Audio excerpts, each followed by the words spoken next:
en ecomedios.com. Seguinos en Instagram, @ecomedios. Ya mismo empezamos a enterarnos de las tendencias en economía y política. Ya empieza Desbordados, con especialistas del más alto nivel para evitar tus desbordes. Desbordados, hasta las 18 horas, con Alejandro Matbexuk, Sergio Cerrichio y Mariano Gorovich. El alimento es vida, y exportarlo es crecer, es bienestar para todos, con tecnología, inversión y trabajo. El complejo cerealero oleaginoso realizó más del 35% de todas las exportaciones argentinas. Alimentos argentinos para el mundo.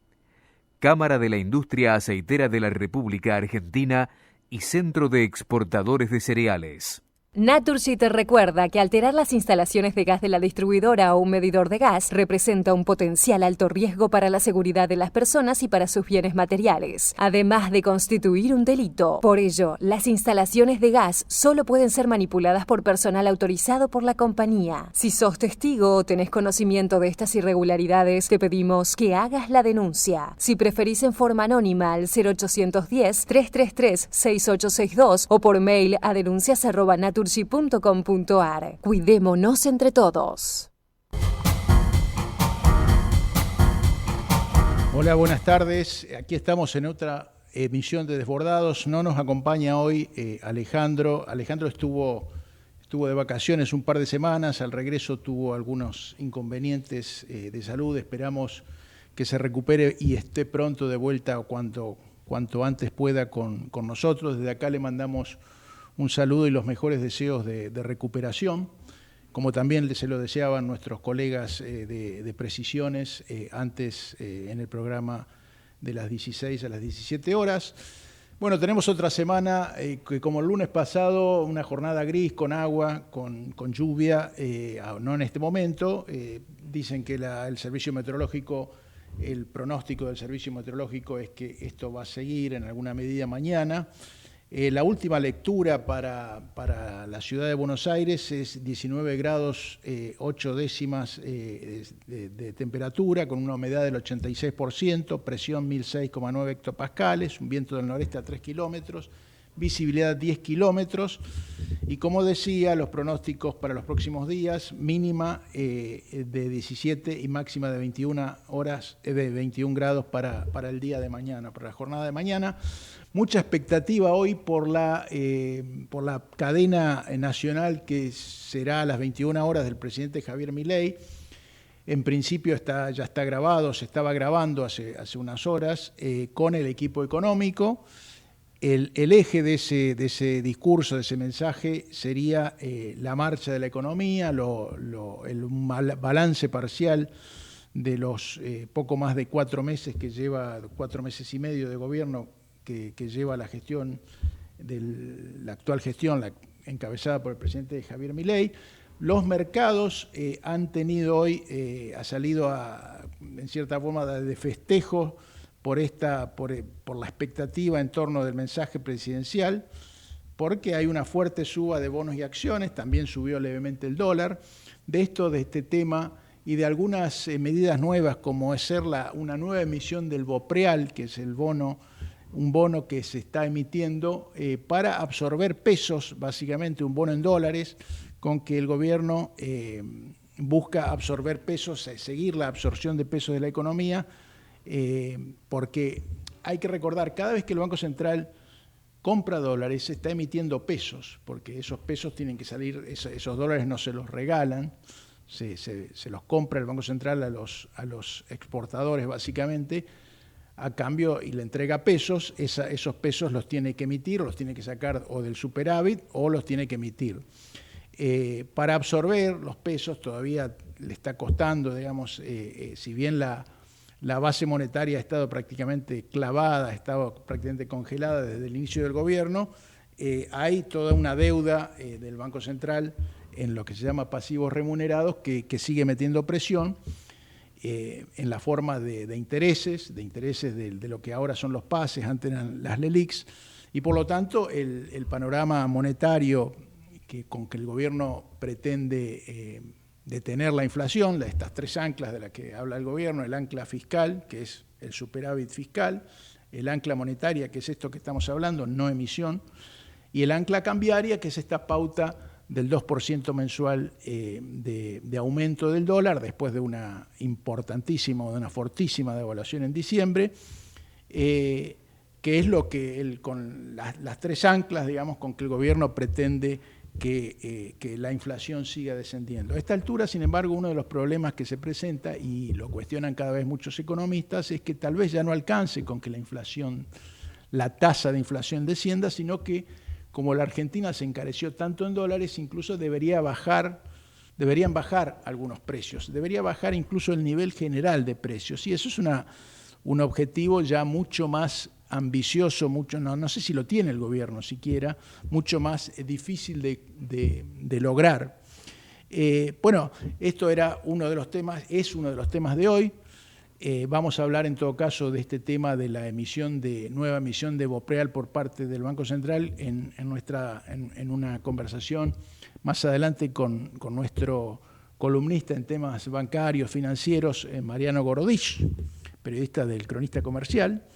Tenemos también como novedad del día más precisiones sobre el aumento de las tarifas de trenes, no solo los trenes metropolitanos, también va a haber, se dieron tarifas de referencia, rangos de tarifas para los trenes de media y larga distancia, digamos, para viajar a Mar del Plata, Rosario, las líneas que todavía del viejo sistema ferroviario argentino que todavía quedaron activas y siguen funcionando.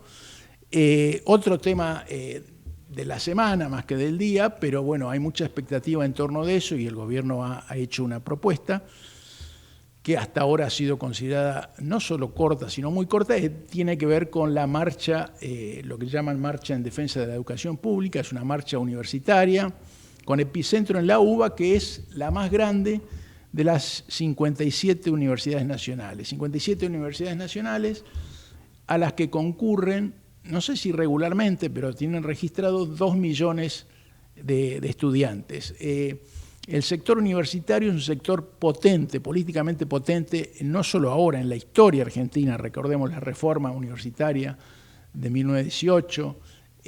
Recordemos incluso cuando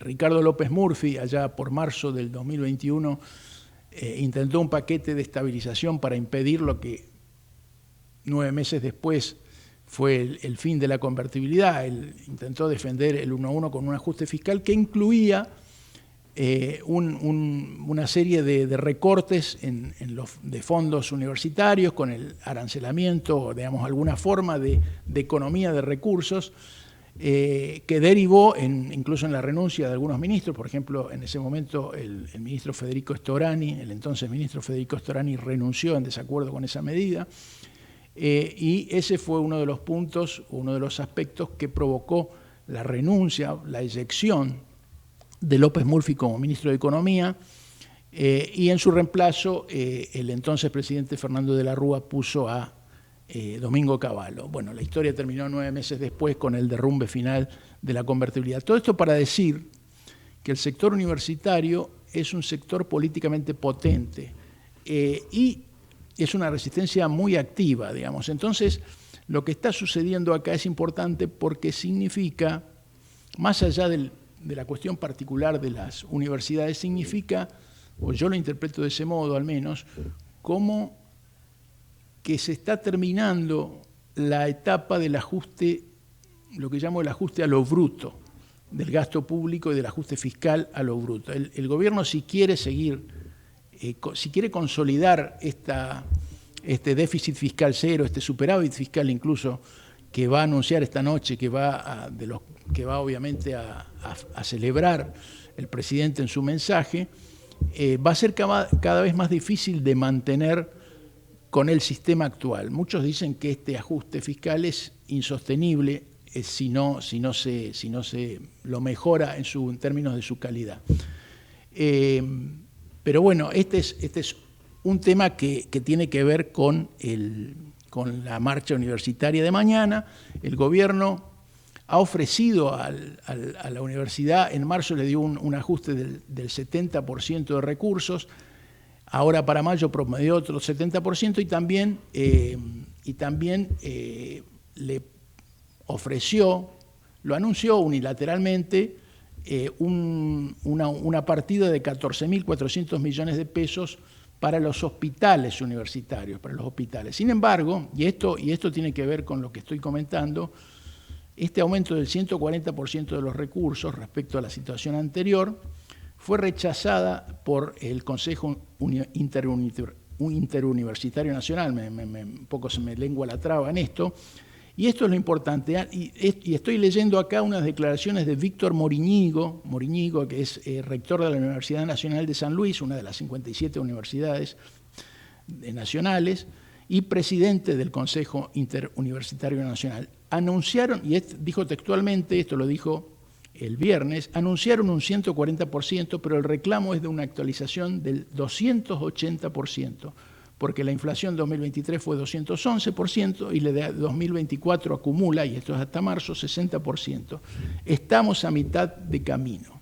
Bueno, esto marca un poco la diferencia, la amplísima diferencia que hay y que hace bastante complicado que se llegue a un acuerdo. Vamos a hacer una pausa y después retomamos en un próximo bloque, como les decía, para hablar de los temas financieros del día con nuestro columnista en esos temas, Mariano Gordich.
Bueno, como les decíamos, estamos en contacto con Mariano Gordich. Mariano, ¿qué tal? Buenas tardes. Hola, ¿qué tal? ¿Cómo estás, Sergio? A ver, un mundo financiero que está a la expectativa, primero del discurso de Javier Milei, que no va a tener ningún anuncio, cuando todos esperaban que la salida del cepo ya iba a ser para mediados de año, y una salida del cepo que está más que demorada, con suerte, la van a hacer en diciembre, porque uno de los puntos es, una vez que desarmase el cepo, es qué va a pasar, qué pasaría con el dólar si no tenés estos 15.000 millones de dólares, que por ahora no se consiguió nada, por dos ítems importantes que tenés ahí. Por un lado, la deuda comercial con los importadores, y por el otro lado, el giro de dividendos acumulado de los 4 años del kirchnerismo, y en ese sentido es que el Banco Central estuvo ya ahí sondeando a los bancos para lanzar una nueva serie de BOPREAL, pero esta vez no para el pago de lo que es en cuanto a importaciones, sino más que nada para giro de dividendos, ¿no? Todo lo acumulado de dividendos que se pueda acá suscribir a través del BOPREAL, y así ir limpiando un poco la cartera. Vamos a ver, no hay cifras oficiales de dividendos acumulados porque muchos fueron reinvertidos, se calcula que la mitad al menos fueron reinvertidos, entonces de los 6.000 millones por ahí quedan 3.000 millones ahí de dividendos para girar, y con el BOPREAL podrían limpiar esto, y que el camino, una vez que saques el cepo, no tengas tanta contingencia ya con los BOPREAL limpiaste una parte de la deuda con los importadores, aunque vas acumulando deuda nueva desde ya. Claro, deuda nueva, pero a un plazo. Este es un tema de un poco una bicicleta, digamos, de jugar con los distintos plazos, ¿no? Que es un poco el sí, juego. Lo que pasa es que te dan hasta 120 días, ¿no? A las pymes ahora se lo dan a los 30 días, pero a las empresas se lo dan a 30, 60, 90 y 120 días en 4 cuotas, y el tema es que va a pasar con el tipo de cambio en 120 días, ¿no? Ahí está un poco la incertidumbre. Vos sabés que abril, mayo, junio es el trimestre dorado de la liquidación de los agroexportadores, pero ya dentro de 4 meses seguirá el crawling pega a este ritmo del 2%, ya representa más una incertidumbre. Representa una incertidumbre cada vez mayor, porque cada vez más son vocalizan más claramente, más explícitamente las cuestiones. El viernes pasado el presidente Milei en el foro Viablado dijo que era una estupidez este tema del reclamo, digamos, de los cuestionamientos a la política cambiaria. Lo cierto es que hay cada vez más gente que duda. Hoy escuchaba, vengo de tomar un café con un amigo que está en Brasil, viviendo en Brasil, hace 6 meses que no venía, y me dice, che, esto está muy caro en dólares, ¿no? Ese es un problema. Claro. Sí, y aparte que esté caro en dólares, ¿qué significa? Que vos tenés también, en cuanto al déficit fiscal que tanto pregona el presidente de la Nación, vos tenés menos ingresos, ¿no? Vos como Estado tenés menos ingresos entonces de recaudación por lo que es IVA y ganancias. Al estar caro, tenés menos turistas que vienen del extranjero y tenés más turistas que se van para allá, que se van para Chile, por ejemplo, lo que fue en Semana Santa, para gastar allá y dejar los ingresos por todo lo que es de vuelta, ¿no? Todo lo que se iba a ganancias para el Estado chileno en vez de al Estado argentino, lo que funde también esto a los muchos comercios de la frontera, ¿no? Claro. Y vos, que seguís un poco también finanzas internacionales, todo esto además se acentúa por el hecho de que, bueno, la inflación del último mes, el último dato de inflación de Estados Unidos dio levemente por arriba de lo que había sido el dato anterior, con lo cual la expectativa de una baja de tasas y de una especie de debilitamiento del dólar a nivel internacional se ha desvanecido, y esto también complica adicionalmente a la Argentina, ¿no?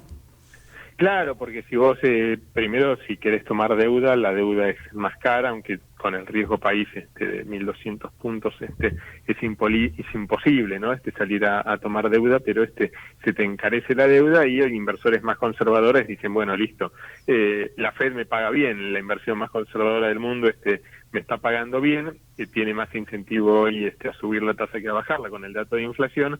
¿Para qué voy a poner mis pesos en un país tan riesgoso como la Argentina? Eso es. Y un último comentario, Mariano.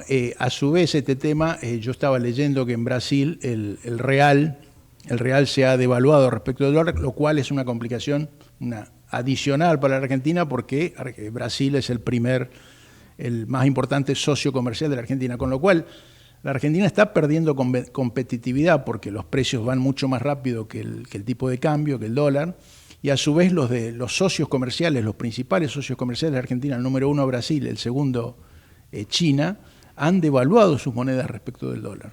Y esto es para el comercio exterior es una pésima noticia, ¿no? Es una pésima noticia, y en todo caso también la salida por el lado de las exportaciones empieza a ser más improbable. Yo recordaba... Y un Estado que recauda menos también, ¿no? Por derechos de exportación, entonces. Claro. Por eso decía en el inicio del programa, en el primer bloque, que me parece que lo que le está sucediendo al gobierno, y habrá que ver si dice algo al respecto el presidente esta noche, es que me parece que se está terminando la etapa del ajuste a lo bruto. El ajuste fiscal, en todo caso, tiene que ser un poquito más sólido y por ahí incluso más institucional, basado en leyes, y habrá que ver en ese frente qué sucede en las próximas semanas. En el Congreso, ¿no? ¿Qué quórum podrá tener? Así es. Muchas gracias, Mariano. Un placer. Hasta el próximo lunes. Era el comentario de Mariano Gorodiz, es periodista del Cronista, especializado en finanzas, en el sector bancario, en el sector financiero. Estos comentarios que en realidad ya hemos realizado ya en más de una ocasión, pero que se están haciendo, y en la pertinencia de mantenerlos, digamos, en el candelero, es que se están haciendo más fuertes, más evidentes, así como se está haciendo más fuerte la resistencia al ajuste fiscal, y por eso en ese sentido leía la marcha del día de mañana y esta referencia acerca de la reacción del Consejo Interuniversitario Nacional al ofrecimiento unilateral que le hizo el gobierno. Ellos lo que quieren es una negociación de la cuestión del presupuesto universitario, y a su vez el gobierno exige una auditoría que dice, las universidades dicen que ya están auditadas por la Auditoría General de la Nación, pero la Auditoría General de la Nación es un cuerpo de auditoría del Congreso, no es del Ejecutivo, que es el que pone la plata. Entonces ahí sigue la discusión sobre esos temas. Una complicación adicional, y esto tiene que ver con lo que hablábamos recién con Mariano acerca de la viabilidad de una salida exportadora, de que las exportaciones ayuden a salir de la recesión. Hubo muchos datos de señales adicionales de la recesión de la economía este fin de semana. Por ejemplo, el sábado a la tarde se conoció que General Motors vuelve a suspender, había tenido suspendida 3 semanas su planta en Alvear, en la provincia de Santa Fe, y vuelve a suspenderla esta semana, empieza la suspensión el día de mañana, y ha habido también en ese sentido decisiones similares de Toyota, de Renault, de Fiat.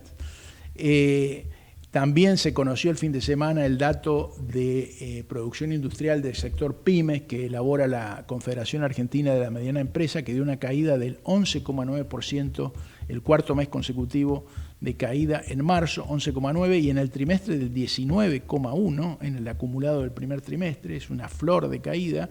De 6 sectores que releva CAME, uno solo mostró un ascenso. Otro indicador, que este es lo llamativo de que es oficial, es el propio gobierno que está informando esto, es de la encuesta de indicadores laborales, un indicador que sigue hace muchos años el Ministerio, que ahora es Secretaría de Trabajo, informó que el porcentaje de empresas que piensa incorporar personal a lo largo de este año es del 2,3%. O sea, 23 de cada 1000 o 2,3 de cada 100 solamente piensa incorporar personal este año. Esto es el nivel más bajo desde 2014. Y otro dato llamativo de la misma encuesta de indicadores laborales de la Secretaría de Trabajo, es que ese 2,3% es a su vez inferior al porcentaje de empresas que piensa reducir personal, que es el 2,5%. Hace muchísimos años que no sucede que el porcentaje de empresas que piensa reducir personal supera al porcentaje de empresas que piensa incorporar personal. Y un último dato que doy sobre esto que hablábamos hace unos minutos con Mariano Gorodich, es hasta qué punto estos datos recesivos, esta situación complicada para la economía, se puede superar con el aporte de las agroexportaciones, de los dólares que entren por la venta de los productos de la agroindustria. En este trimestre, que se llama el trimestre dorado, abril, mayo, junio,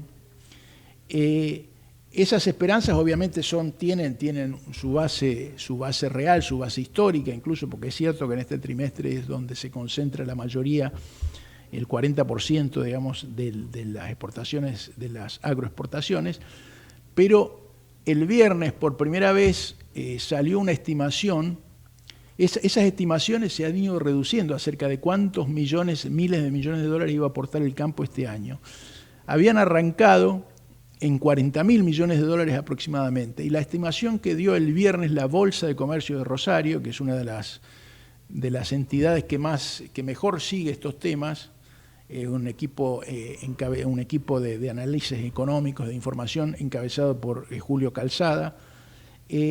Por primera vez la estimación de exportaciones del sector del campo argentino y de la agroindustria para este año cayó por debajo de los 30.000 millones de dólares. lo recuerdo, digamos, habían arrancado cerca de 40.000 y ahora ya están por debajo de 30.000. Es una estimación, habrá que ver, digamos, qué va a suceder. Esto es, el año pasado este mismo valor fue 23.600 millones, así que uno puede decir, bueno, es 30% más, aproximadamente 30% más que el año pasado, y es cierto, el año pasado fue caracterizado por una extrema sequía, por un Niño muy severo, pero a su vez esto es menos y bastante menos, por ejemplo, que cuánto aportó, de lo que aportó el sector, la agroindustria en el año 2022, aportó 41.600 millones de dólares de exportaciones, y también es inferior a los 38.200 millones de exportaciones, de agroexportaciones del año 2021. Así que van a ser superiores, muy superiores al año pasado, pero no van a ser tan importantes como lo han sido en años previos. ¿Y por qué no? Y ahí hay un tema, se conjugan dos temas. Primero, la caída de precios internacionales de la soja, del maíz, del trigo, que tiene que ver con esta fortaleza que está mostrando el dólar, y también con la fuerte reducción de la cosecha de maíz. El maíz este año, el maíz es en volumen la principal cosecha de la Argentina, más que la soja en volumen, no más en valor, pero sí más en volumen, y ha tenido esta enfermedad, la plaga llamada espiroplasma, difundida o que tiene como vector de transmisión a un bichito que llaman la chicharrita. Es importante esto porque afecta la cosecha de este año y porque también puede proyectarse sobre el año próximo, porque algunos evalúan que puede suceder que no haya este año, allá por septiembre, octubre, lo que llaman la siembra del maíz tardío, que a su vez es una de las primeras cosechas del 2025. O sea que esto también puede tener efectos en el año 2025. Bueno, dejemos, la verdad son todas estas que estuvimos hablando, son malas noticias. Esperemos que esta noche el presidente nos dé algunas buenas noticias, pero mientras tanto vamos a una pausa musical acercándonos a las 17:30 horas. Ecomedios.com AM1220. Estamos con vos. Estamos en vos. American and Merit Hoteles. Primera cadena hotelera argentina. 3, 4 y 5 estrellas. Más de 20 destinos de Argentina y el Cono Sur. Aprovecha el código promocional Puro Branding con el 10% de descuento para los hoteles American Córdoba Park, American Executive Córdoba, American Buenos Aires Park, Merit San Telmo y American Executive Mendoza Hotel hasta fin de año. No válido para fines de semana largos. American and Merit Hoteles. Hoy podemos decir orgullosos que en Vicente López tenemos las escuelas municipales más modernas y tecnológicas de Argentina. No para ganarle a nadie, para que ganen los chicos. Vivamos Vicente López. Este verano festivalea en Catamarca. Todos los miércoles conoce la agenda de festivales del fin de semana en las redes sociales del Ministerio de Cultura, Turismo y Deporte en turismo.catamarca.gov.ar. Informate en ecomedios.com. Seguinos en TikTok, @ecomedios1220. El alimento es vida y exportarlo es crecer, es bienestar para todos, con tecnología, inversión y trabajo. El complejo cerealero oleaginoso realizó más del 35% de todas las exportaciones argentinas. Alimentos argentinos para el mundo. Cámara de la Industria Aceitera de la República Argentina y Centro de Exportadores de Cereales. Naturgy te recuerda que alterar las instalaciones de gas de la distribuidora o un medidor de gas representa un potencial alto riesgo para la seguridad de las personas y para sus bienes materiales, además de constituir un delito. Por ello, las instalaciones de gas solo pueden ser manipuladas por personal autorizado por la compañía. Si sos testigo o tenés conocimiento de estas irregularidades, te pedimos que hagas la denuncia. Si preferís en forma anónima al 0810-333-6862 o por mail a denuncias@naturgy.com.ar. Cuidémonos entre todos. Bueno, como decíamos en los bloques anteriores, expectativa por el discurso, por la cadena nacional del presidente esta noche, flanqueado o acompañado por el gabinete, por el equipo económico, para en principio, digamos, ratificar el rumbo de la economía, dar noticias positivas en principio por lo que el gobierno considera un activo de su gestión, como es el superávit fiscal en el primer trimestre, pero mientras tanto, y como decía, el fin de lo que parece ser el fin de la etapa del ajuste a lo bruto, habrá que ver o hay que seguir con mucha atención cómo va evolucionando el clima social, el clima político de la Argentina, y para eso estamos en contacto con Gustavo Córdoba. Gustavo Córdoba es director de la consultora y encuestadora, consultora política, encuestadora de opinión, Subán Córdoba, que habla de la tensa estabilidad que vive la Argentina. Buenas tardes, Gustavo, ¿cómo estás?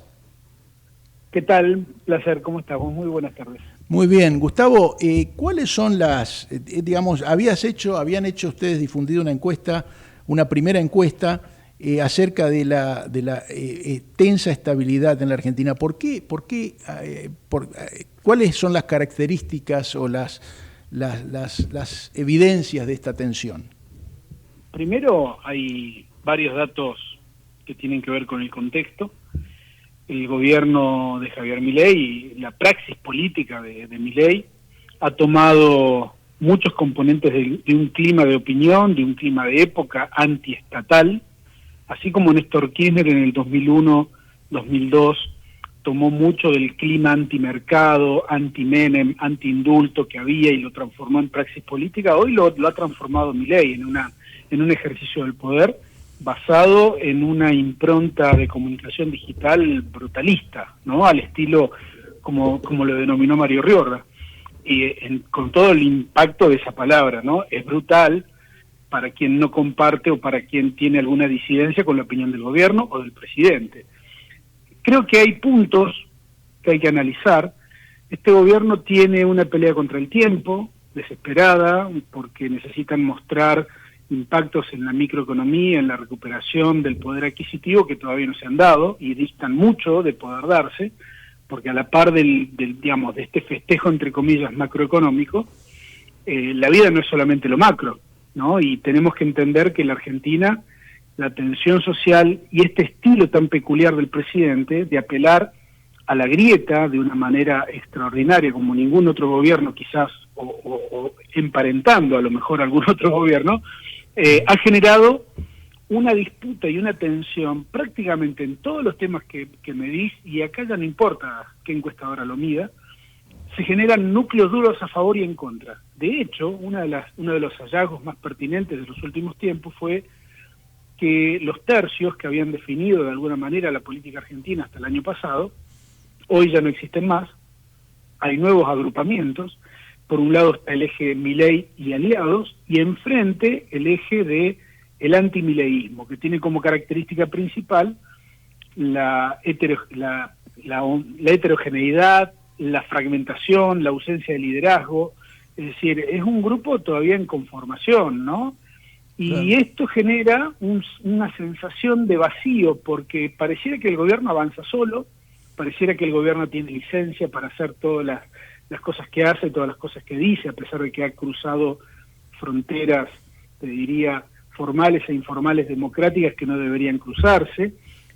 Hay como una ausencia de la acción opositora, y esto me parece que habla de una tensión, esto habla de es como que la sociedad está esperando, una gran parte de los que lo votaron a Milei, a que cumpla el compromiso de restablecer la cuestión económica, pero pasa el tiempo y el gobierno no logra, ¿no? Entonces apela a mecanismos secundarios del debate político, esquemas marginales, te diría, que tienen que ver más con lo ideológico que con lo económico. Entonces estamos discutiendo el tema de las universidades, estamos discutiendo el INADI, la prohibición del lenguaje inclusivo y así hasta el eterno, porque el gobierno tiene muy buena iniciativa en eso de instalar temas. Pero el tema de fondo, que es los resultados económicos, bueno, ese es el problema grave que tiene el gobierno hasta acá, ¿no?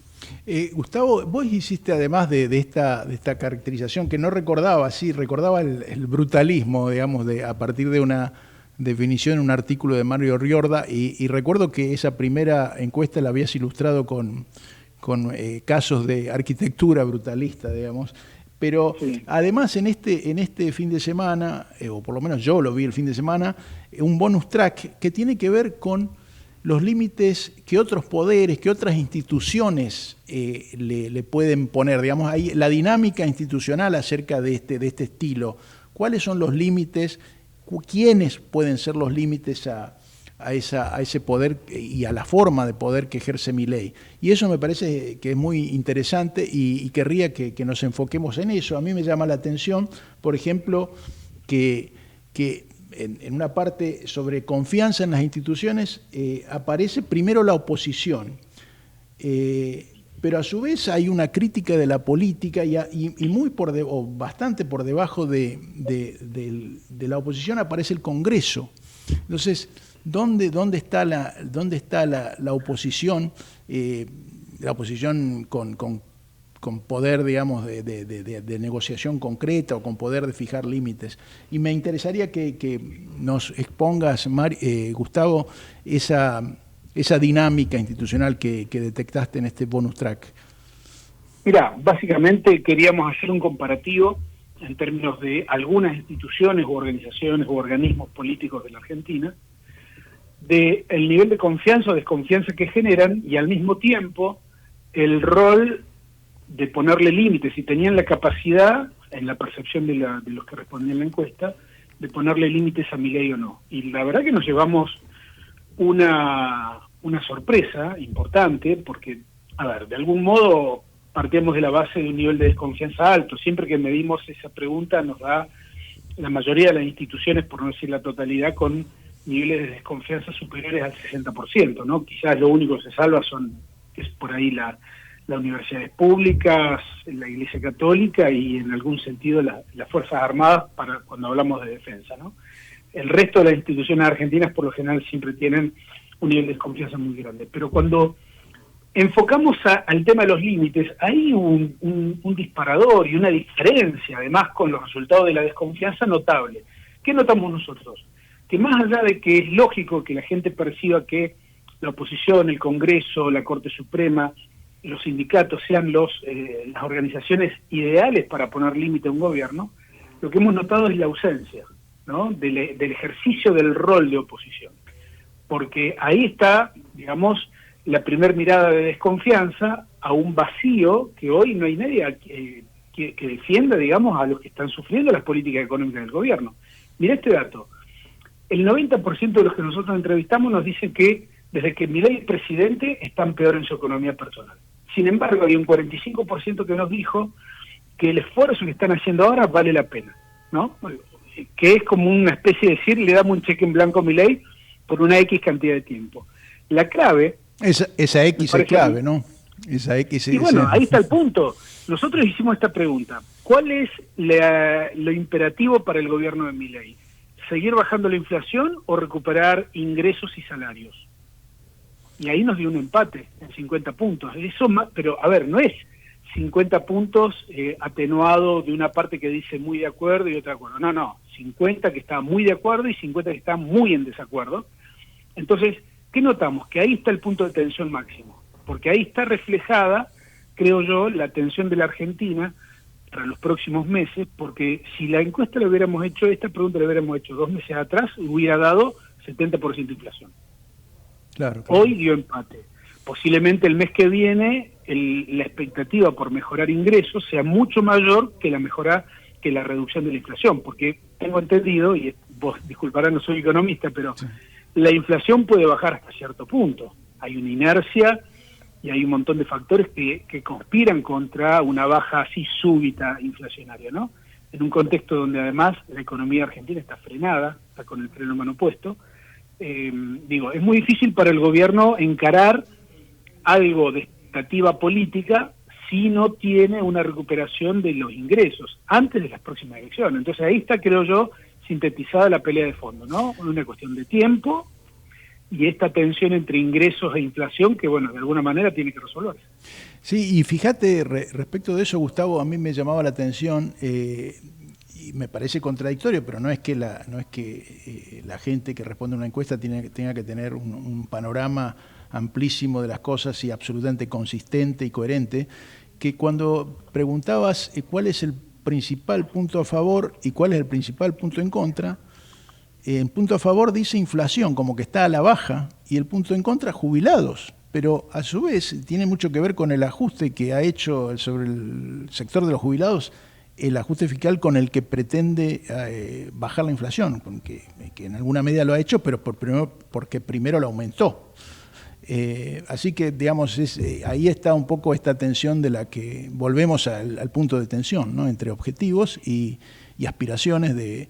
Así que la cuestión, por lo menos lo leo en ese sentido, sigue siendo el valor de esa X en términos de tiempo, ¿no? De cuál es la paciencia social para esperar la recuperación, la mejoría de ingresos y una eventual recuperación de la economía, aunque sea más o menos rápido.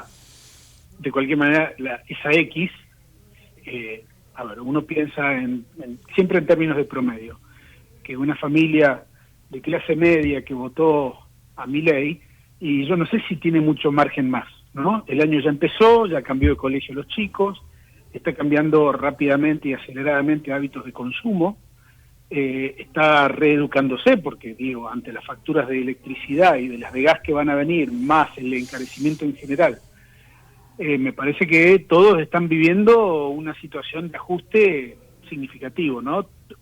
Por eso nosotros hablamos de que hay un canje de calidad de vida por expectativas. El punto de equilibrio, y la verdad es que mucha gente no creo que pueda superar por allí el mes de mayo finalizado, o el mes de junio inclusive, ¿no? Van a ser meses, el de mayo sobre todo y junio, muy tensos en términos de la cuestión social. Creo yo que el gobierno está advertido de eso, y me parece que, por ejemplo, en la marcha de mañana, el gobierno advierte también cierta improvisación para tocar determinados temas, ¿no? Porque justamente el tema educativo, vinculado a la educación pública, es uno de los temas de más alto consenso que hay en la sociedad argentina, ¿no? Que claro, es un valor positivo a defender, al igual que la salud pública. Y me parece que allí el gobierno peca, digamos, quizá de torpe, ¿no? En este contexto del brutalismo. La aproximación a este tema, fíjate que el esfuerzo que está haciendo hoy el gobierno para tratar de desmotivar y desmovilizar la marcha de mañana, realmente habla de que no entienden cómo aproximarse al fenómeno, ¿no? Porque lo hubieran hecho o lo hubieran pensado al principio. A ver, esto es, ante toda cuestión, ¿qué puede salir mal? O, che, si nosotros planteamos esto, ¿qué nos puede pasar en contra? Es decir, es un gobierno que no planea contingencias. Y me parece que le falta esa visión, ¿no es cierto?, de que algo pueda salir mal. En un contexto tan difícil, yo te diría que eso sería casi obligatorio, ¿no? Fíjate que incluso esto se refleja en algo en lo que sí reaccionó. Reaccionó en el tema de prepagas. No sé si reaccionó bien, si va a ser eficiente la respuesta que dio hasta ahora con el tema de las prepagas, pero fíjate cuál fue el disparador. Que la boleta que le llegó al ministro Caputo era de 740.000 pesos, no sé qué prepaga usa, qué plan tiene, pero fíjate que, digamos, no haber contemplado antes esta situación, digamos, me parece que refleja un poco de falta de consideración, de planificación acerca de la medida que se van tomando. La desregulación impulsada por el DNU del gobierno fue el que generó esa situación, y a todas luces es una mirada, digamos, de alta improvisación, porque te diría más, poner el foco en esa persona que tuvo que dar de baja la prepaga para pasarse a otra obra social o al hospital público de manera directa. Sí, sí. Digo, ¿qué hace ahora que se quiere reenganchar? ¿Vos te crees que las prepagas lo van a dejar afiliarse respetándole la antigüedad y todo lo demás? Es decir, cuando se toman medidas aprovechando que el Estado es el enemigo, entre comillas, de la gente, me parece que hay que estudiar un poco más en profundidad las consecuencias de esto. Uh-huh. Porque ahí me parece que se juega el resto de la credibilidad de un gobierno que hasta acá, todas las cosas negativas, porque, el ataque a los periodistas, el estilo brutal, etcétera, etcétera, de alguna manera no le impactan políticamente hoy, ¿no? Es como que mucha gente mira para el costado diciendo, bueno, todavía tengo expectativa de que el señor Milei saque la economía del país adelante, entonces no le voy a hacer ninguna cuestión hoy. Pero en cuanto esto cambie, la más mínima tensión social que se ponga en desequilibrio, y yo creo que todo lo que no se le cuestiona a Milei hoy, se le va a cuestionar de un solo golpe, ¿no? Sí, digamos, muy clara tu lectura de la situación. Esperemos que, a ver si el presidente Milei dice algo diferente de lo que ya sabemos que va a decir, que tiene que ver con el superávit fiscal, con el aumento de la reserva, de las reservas del Banco Central y con la estabilidad del tipo de cambio. Pero bueno, ninguna de esas cuestiones per se o de modo directo mejora la situación de la población en general. Muchas gracias, Gustavo, y seguramente antes de fin de año te volveremos a consultar, a ver cómo va, si ya transcurrimos a esta X o todavía está por delante. Dale, muchas gracias. Muchas gracias, un abrazo enorme. Abrazo.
Bueno, entramos en el último bloque. Estamos en contacto, otro de los aumentos de la jornada, hay precisiones sobre un nuevo aumento de las tarifas en el caso de los trenes. Y estamos en contacto para más detalles con Mercedes Ninzi. Buenas tardes, Mercedes, ¿cómo estás?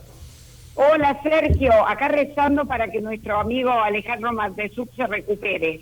Le mandamos un saludo, digamos, lo habíamos hecho al principio, también los muchachos, Marcelo, Pilar, Fernando en el programa Precisiones antes, también los deseos de recuperación para Alejandro y tenerlo en las próximas semanas acá con nosotros. Rezando a Mamá Antula para que haga otro milagro. Bueno. Estoy segura que lo va a hacer. Y bueno, que lo haga sí. Y que lo haga buenito. No, es bueno. Es un amigo. No le vamos a pedir tanto. Bueno, les cuento lo que está pasando con las tarifas de trenes. A partir del 1 de mayo, el boleto mínimo de tren va a salir 200 pesos. 200 pesos es la primera sección, 260 la segunda y la tercera sección, que es la de más kilometraje, 320 pesos. La tarifa social se va a 117 pesos. Vos fíjate que la tarifa de tren, cómo fue cambiando, ¿no? En diciembre, cuando la deja el gobierno anterior, la deja en 37 pesos, se va a 130 con el primer aumento y ahora a 200 con este segundo aumento. O sea, 50. Y la tarifa social, claro, si vos lo comparás con otros precios, digamos, y si vos lo comparas con un boleto de colectivo de Córdoba que está a 700 pesos, no parece mucho. Lo que pasa es que la gente tiene que pagar 6. Generalmente la gente que viene a trabajar a Capital paga por lo menos 2 trenes y 4 colectivos. Porque para salir de cualquier barrio, decirte de Varela, de Berazategui o de José Cepaz, tenés un colectivo, después un tren y después otro colectivo de nuevo o un subte. Pero bueno, se van acomodando los precios de los trenes Y lo que pegó el salto más grande, todo esto por supuesto si tenés la SUBE registrada, ¿no? Claro. Si tenés la SUBE sin registrar, se fue a 400 pesos el tramo más corto y a 640 el tramo más largo. Ahora, lo que pegó un salto grande fueron los trenes de larga distancia. Ustedes saben que los pasajes, por ejemplo, a Mar del Plata o a Pinamar, este verano fueron un chiste. La tarifa que había dejado el gobierno pasado era de, por ejemplo, Mar del Plata, 2.965 pesos, o Pinamar, 2.335. Después el gobierno lo fue aumentando el precio, pero muy poquito. Por ejemplo, para Semana Santa, Mar del Plata salía 4.400, o Pinamar 3.800, y ahora sí, hubo un salto grande en el valor de lo que es un viaje de tren para cualquier lugar del interior del país. Y ahora te cuento, por ejemplo, Mar del Plata, el precio sugerido del gobierno son 30.000 pesos. 30.000 pesos. Ahora te pone una franja, por ejemplo, en épocas donde hay pocos viajes, 12.000, y en épocas que hay mucho viaje por fines de semana largo, te pone 38.000.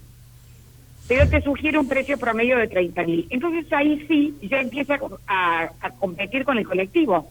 Un colectivo a Mar del Plata, digamos, el boleto más barato está a 41.000 y el boleto más caro está a 54.000.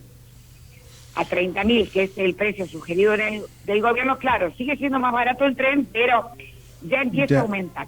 Ojo que el tren a Mar del Plata, Sergio, es espectacular, ¿eh? Es como el que se va a Pinamar. Es lindísimo el tren. Hace muchos años realmente que no hago un viaje en tren de larga distancia. Bueno, no hagas el viaje a Córdoba.